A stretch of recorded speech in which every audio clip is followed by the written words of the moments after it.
অন্নপূর্ণা পুজোর আজ দশমী। পুরুলিয়ার ঝালদার শতাব্দী প্রাচীন অন্নপূর্ণা পুজোকে ঘিরে মন্দির চত্বরে ভক্তদের উপচে পড়া ভিড়। সুবর্ণ বণিক সমিতির উদ্যোগে এবারে এই পুজো 114 বছরে পড়েছে।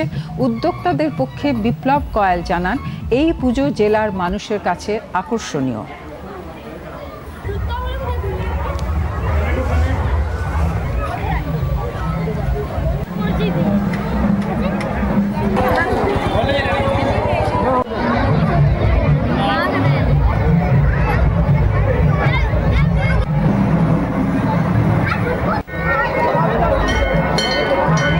সুবর্ণ বণিক সমিতি দ্বারা পরিচালিত হয়ে এই পুজো এবং প্রতি বছর এই পুজো বিশাল ধুমধামের সাথে পালিত হয়।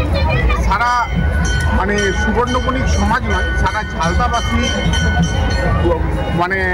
বললে কম হবে, এটা পুরুলিয়া জেলার মানুষ এই পুজোটাকে খুব ভালো করে জানে।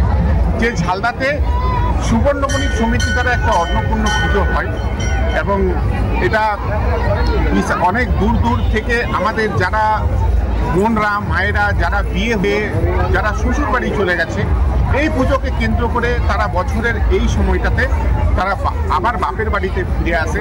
এটা আমাদের ঝালদা শহরের একটা ঝালদা প্রাঙ্গণের যে পুজো,